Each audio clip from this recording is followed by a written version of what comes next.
अगर आप भी चाहते हैं कि भोजपुरी हिट सॉन्ग सबसे पहले आप तक पहुंचे तो हमारे सैफ म्यूजिक भोजपुरी चैनल को जरूर सब्सक्राइब करें, साथ में बेल आइकन दबाना न भूले।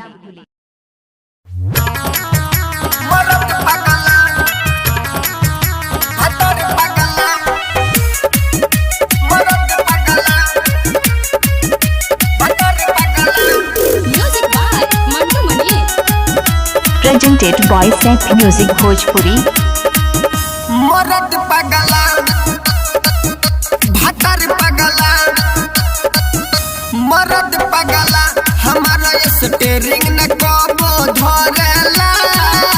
भातर पगला हमारा स्टीयरिंग न कबो धरेला, मगर जब धरेला कयामत करेला। मगर जब धरेला कयामत करेला। मरद पगला मरद पगला। Presented by Saif music Bhojpuri. मरद पगला मोरी पतरी पिया बकिया तरी पिया, दबे हरन तो सास टंगा जाला।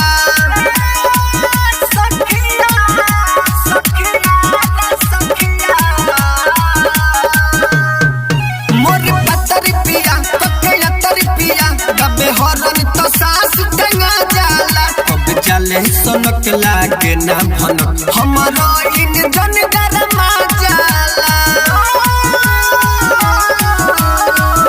मरद पगला बटन जब दबे तो बल्ब बरेला। भतर पगला बटन जब दबे तो बल्ब बरेला, मगर जब धरेला कयामत करेला। मगर जब धरेला कयामत करेला। मरद पगला presented by Saif music Bhojpuri. मरद पगला भातर पगला। खुशबू रिकॉर्डिंग स्टूडियो कहला बिशनपुरा बाजार। नहीं बच्ची देखे नहीं पक्की देखे, टॉप गेयर में ठोकर फनावेला। सखिया सखिया रे सखिया।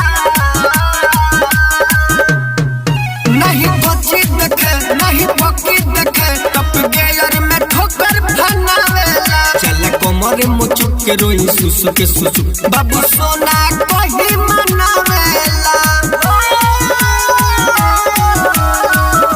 दीपक मरदा मने ना बात इमामा लड़ेला।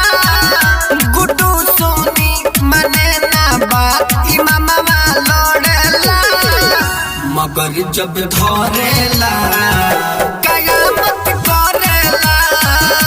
मगर जब धरेला